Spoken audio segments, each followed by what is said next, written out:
નમસ્કાર વિદ્યાર્થી મિત્રો, જે વિદ્યાર્થી મિત્રો અમારી ચેનલ સાથે નવા જોડાયેલા છે તે આજે જ અમારી ચેનલને સબસ્ક્રાઇબ કરો અને તેના બાજુમાં આપેલા બેલ આઇકોન ઉપર ક્લિક કરો કે જેથી અમારા તમામ વિડીયો તમને નોટિફિકેશન દ્વારા ડેલી મળતા રહે। અત્યાર સુધીના તમામ વિડીયો જોવા માટે અમારી યુટ્યુબ ચેનલની અંદર આપેલા પ્લેલિસ્ટમાં તમે દરેકે દરેક ટોપિકના તમામ વિડીયો જોઈ શકો છો। ધોરણ 12 સાયન્સ ગણિત વિષય પ્રકરણ નંબર 6 વિકલનના ઉપયોગો। લાસ્ટ લેક્ચરમાં આપણે સ્પર્શક અને અભિલંબ આ ટોપિક શરૂ કર્યો કે જેમાં સ્પર્શક અને અભિલંબના ફોર્મ્યુલા સમજ્યા અને એના બેઝિક એક્ઝામ્પલ સમજ્યા, બરાબર। આજે આપણે એવા જ બીજા એક્ઝામ્પલની વાત કરીએ કે જેથી આપણો કોન્સેપ્ટ ક્લિયર થાય। ઓકે, હવે આજે આપણે સ્વાધ્યાય 6.3 નો દાખલા નંબર 2 ની વાત કરીએ કે જેની અંદર બી સ્પર્શકનો ધાર શોધવાનો છે। ઓકે, આ ફોર્મ્યુલા આપણે સમજ્યા લાસ્ટ લેક્ચરમાં કે સ્પર્શકનો ધાર, સ્પર્શકનું સમીકરણ, અભિલંબનો ધાર, અભિલંબનું સમીકરણ, આ બધા ફોર્મ્યુલા તૈયાર કર્યા આપણે, બરાબર। હવે આની અંદર બી કે વક્ર y બરાબર x-1 upon x-2 x not equal to 2 ને x બરાબર 10 આગળના સ્પર્શકનો ધાર શોધવાનો છે, બરાબર। તો પહેલું સ્ટેપ આપેલું વક્ર લખી દો કે વક્ર y બરાબર x-1 upon x-2। ઓકે, હવે આપણે સ્પર્શકના ધારનું ફોર્મ્યુલા લખીએ કે બિંદુ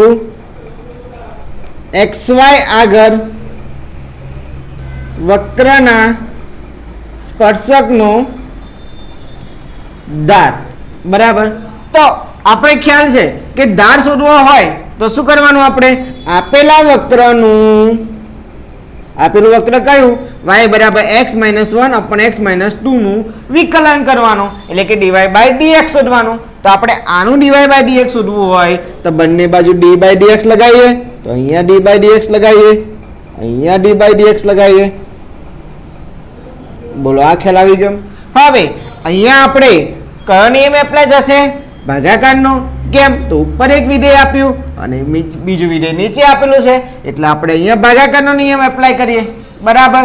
તો સમજીએ આપણે કે નીચેનું વિધેય અચળ, ઉપરના વિધેયનું વિકલન એટલે d/dx x-1 માઈનસ ઉપરનું વિધેય અચળ d/dx નીચેના વિધેયનું વિકલન ભાગ્યા નીચેના વિધેયનો વર્ગ। બોલો, ખ્યાલ આવી ગયો।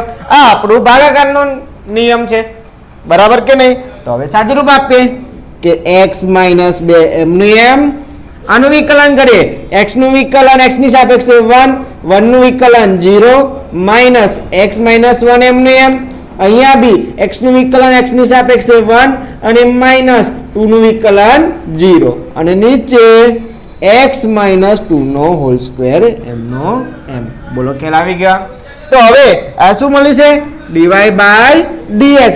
હજુ આપણે આનું સાદુરૂપ આપીએ તો અહીંયા x-2 નો ગુણાકાર 1 સાથે એટલે શું વધે, x-2, પછી અહીંયા માઈનસ આ x-1 નો ગુણાકાર 1 જોડે એટલે એક આ બ્રેકેટ માઈનસ x-1 અહીંયા બી એમનું એમ અને નીચે x-2 નો સ્ક્વેર। બોલો, ખ્યાલ આવી ગયો। બ્રેકેટ ઓપન કરીએ કે x-2 આ માઈનસ આ x આ minus minus plus 1 upon x-2 નો સ્ક્વેર। બોલો, ખ્યાલ આવી ગયો। હવે શું તો કરીશું, આ x કેન્સલ, કેમ તો પ્લસ x ના માઈનસ x તે બંને કેન્સલ, આ -2 માંથી 1 જાય એટલે -1 upon x-2 નો સ્ક્વેર। બોલો, ખ્યાલ આવી ગયો। તો આ શું મળ્યું, બિંદુ xy આગળ વક્રના સ્પર્શકનો ધાર મળ્યો, પણ આપણે તો x બરાબર 10 આગળ શોધવાનો છે, બરાબર। તો અહીંયા લખીએ કે x બરાબર 10 આગળ સ્પર્શકનો ધાર। તો હવે આપણે આ dy/dx માં x બરાબર શું મૂકીએ, 10, તો અહીંયા -1, અહીંયા આની બદલે 10 મૂકીએ, કોની બદલે, x ની બદલે અને -2 નો હોલ સ્ક્વેર, તો -1 એમને આ 10 માંથી 2 જાય એટલે 8 એટલે કે 8 નો વર્ગ બરાબર -1 upon 8 નો વર્ગ કેટલા, 64। બોલો, ખ્યાલ આવી ગયો। ઓકે, તો શું મળ્યું આપડા x બરાબર 10 આગળ સ્પર્શકનો ધાર -1 upon 64। ઓકે, તો જસ્ટ આપણે આવા સ્પર્શકના ધાર શોધવા માટેના જે એક્ઝામ્પલ છે એમાં આ સ્ટેપ જ ફોલો કરવાનું છે કે આપેલા વક્રને પહેલા વિકલન કરો, કોની સાપેક્ષે? x ની સાપેક્ષે વિકલન કરવાનું, એનું સાદુરૂપ આપો, સાદુરૂપ આપ્યા પછી જે કિંમત કીધી હોય કે x બરાબર 10 આગળ, x બરાબર 5 આગળ, તો એ કિંમતને આપણે જે જવાબ આવ્યો હોય dy by dx માં એમાં કિંમત મૂકો અને સાદુરૂપ આપો એટલે આપણો દાખલો ફિનિશ. બોલો ખ્યાલ આવી ગયો? દેખી બીજો એક એક્ઝામ્પલ. હવે આપણે સ્વાધ્યાય 6.3 માં દાખલા નંબર 5 ની વાત કરીએ. લાસ્ટ એક્ઝામ્પલમાં આપણે સ્પર્શકનો ધાર શોધ્યો તો આ એક્ઝામ્પલમાં આપણે અભિલંબનો ધાર શોધવાનો છે. બરાબર, તો પહેલા આપણે સૂત્ર સમજીએ કે xy બિંદુ આગળ અભિલંબનો ધાર, એનો આપણું ફોર્મ્યુલા શું? -1/f'(x0). બોલો ખ્યાલ આવી ગયો? તો એનો મીનિંગ શું કે આપણે f' એટલે કે આપેલા વક્રનું એકવાર વિકલન કરવાનું છે, એની અંદર કિંમત મૂકવાની અને એના પછી આપણા આ ફોર્મ્યુલાની અંદર f'(x0) ની કિંમત મૂકો એટલે શું મળી જાય? અભિલંબનો ધાર. બોલો ખ્યાલ આવી ગયો? બટ આપણા આ એક્ઝામ્પલમાં સમજો આપણને પ્રચલ સમીકરણો આપેલા છે, તો પ્રચલ સમીકરણ વાળા એક્ઝામ્પલો આપણે કઈ રીતે ગણતા હતા? તો દેખો અહીંયા x બી થીટાના ફોર્મમાં, y બી થીટાના ફોર્મમાં, તેના ઉપરથી આનું બી થીટાની સાપેક્ષે વિકલન, આનું બી થીટાની સાપેક્ષે વિકલન અને dy by dx શોધવાનું. બરાબર કે નહીં?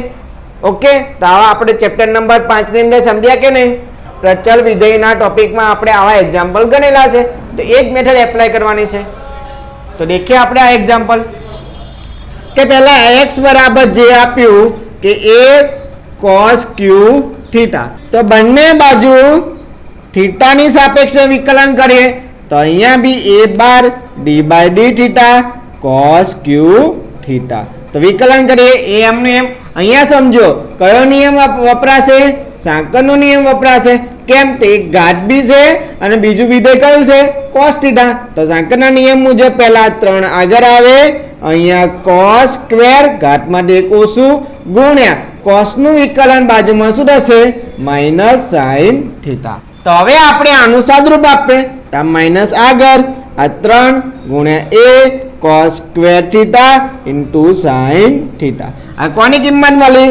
dx by d theta.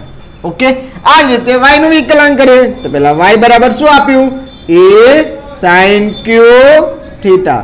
આનું બી થીટાની સાપેક્ષે વિકલન કરીએ તો બંને બાજુ d by d થીટા લગાવીએ તો કે a d by d theta sin q theta. તો એ એમને એમ અહીંયા બી આપણે સાંકળનો નિયમ એપ્લાય કરવાનો, તો ઘાત આગળ 3 આગળ, એમાંથી એક ઘાત ઓછી એટલે અહીંયા 2 અને જોડે ગુણાકારમાં sin નું વિકલન શું મૂકીએ? cos theta. બોલો ખ્યાલ આવી ગયા?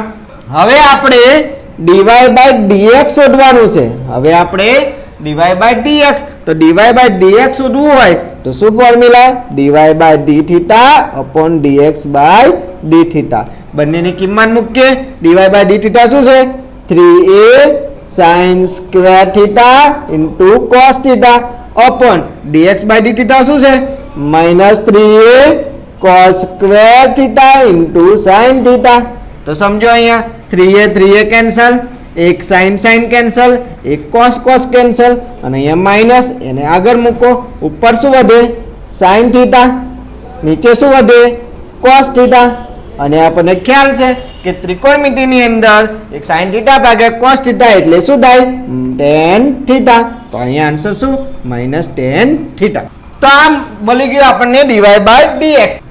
તો થીટા બરાબર π/4 આગળ અભિલંબનો ધાર બરાબર -1/dy by dx. તો -1 અને dy by dx નો આન્સર શું છે? -tan theta. તો અહીંયા મૂકો -tan અને થીટાની કિંમત કઈ મૂકવાની? π/4. તો માઈનસ માઈનસ કેન્સલ, અહીંયા ઉપર બી 1 અને tan π/4 એટલે શું થાય? 1. તો અહીંયા શું આન્સર આવ્યો? 1. બોલો ખ્યાલ આવી ગયો? તો આ શું મળી ગયો આપણને? અભિલંબનો ધાર. કેટલો મળ્યો? 1. ઓકે, તો આપણે અભિલંબના ધાર શોધવા માટે શું કરવાનું કે જે વક્ર આપ્યો હોય એનું dy by dx શોધો. બીજું વસ્તુ આ dy by dx એ જ આપણું f dash x, dy by dx એ જ આપણું f dash x. એટલે કે તમે અભિલંબનું સૂત્ર -1 dy by dx લખો, બરાબર, તો આ બંને એક જ વસ્તુ કહેવાય. ઓકે, તો પહેલા આપણે dy by dx શોધો, જે કિંમત કીધી હોય એ કિંમત મૂકો અને આપણા અભિલંબના ફોર્મ્યુલાની અંદર કિંમત મૂકી દો અને સાદુરૂપ આપો એટલે આપણને અભિલંબનો ધાર મળી જાય. ઓકે, તો આવા જ એક્ઝામ્પલ સાથે મળીએ નેક્સ્ટ લેક્ચરમાં. Thank you.